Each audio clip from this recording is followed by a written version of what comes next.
Saudi अरब, पाकिस्तान और तुर्की के बीच मक्का संयुक्त रक्षा समझौते पर हस्ताक्षर ने पश्चिम एशिया की राजनीति और सुरक्षा व्यवस्था को लेकर एक नई बहस छेड़ दी है।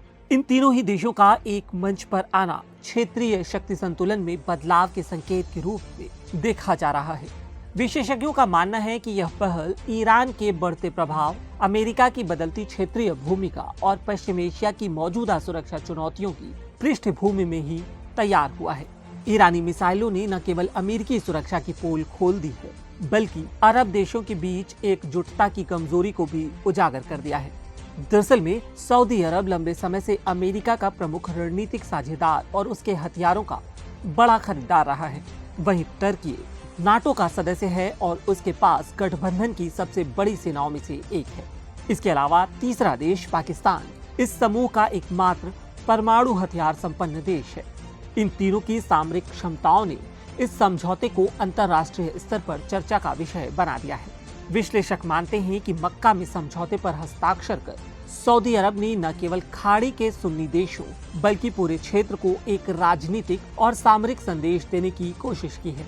उनका मानना है कि हाल के महीनों में ईरान के साथ बढ़े तनाव और पश्चिम एशिया में बदलते सुरक्षा समीकरणों ने इस तरह के सहयोग की जरूरत को और बढ़ाया है। हालांकि समझौते का पूरा पाठ अभी सार्वजनिक नहीं किया गया है, इसलिए यह स्पष्ट नहीं है कि सामूहिक सुरक्षा का प्राविधान व्यवहार में किस सीमा तक लागू होगा और किसी संकट की स्थिति में और सदस्य देश एक दूसरे की सैन्य सहायता के लिए किस हद तक बाध्य होंगे। तुर्की के उपराष्ट्रपति सेवडेट की माने तो उन्होंने कहा कि समझौते का उद्देश्य किसी विशेष देश को निशाना बनाना नहीं है। वहीं तुर्की के एक अधिकारी ने यह भी स्पष्ट किया है कि यह पूरी तरह रक्षा और आत्मरक्षा पर केंद्रित व्यवस्था है तथा इससे किसी अन्य देश के साथ पहले से मौजूद रक्षा समझौतों पर कोई प्रभाव नहीं पड़ेगा। वहीं विश्लेषकों का मानना है कि इजराइल और ईरान के बीच बढ़ते तनाव तथा क्षेत्रीय संघर्षों ने इन तीनों देशों की सुरक्षा चिंताओं को साझा आधार दिया है। ऐसे समय में जब अमेरिका की भूमिका पहले जैसी निर्णायक नहीं मानी जा रही, क्षेत्रीय देशों के बीच नए सुरक्षा ढांचे उभरते दिखाई दे रहे हैं। इस आकलन को पाकिस्तान और सऊदी अरब के बीच पिछले वर्ष हुए द्विपक्षीय रक्षा समझौते के संदर्भ में भी देखा जा रहा है। विश्लेषकों की माने तो इस समझौते की पृष्ठभूमि में इजराइल का सुरक्षा वातावरण भी एक महत्वपूर्ण कारक है।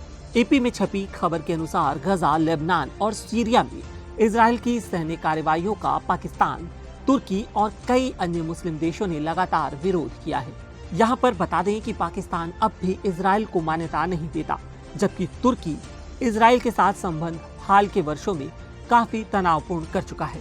हालांकि समझौते में कहीं भी इजराइल का प्रत्यक्ष उल्लेख नहीं किया गया है और अब तक इजराइल की ओर से इस पर कोई आधिकारिक प्रतिक्रिया भी सामने नहीं आई है। इस वीडियो में इतना ही। देश और दुनिया की बाकी तमाम खबरों के लिए देखते रहिए, पढ़ते रहिए lelunam.com। शुक्रिया।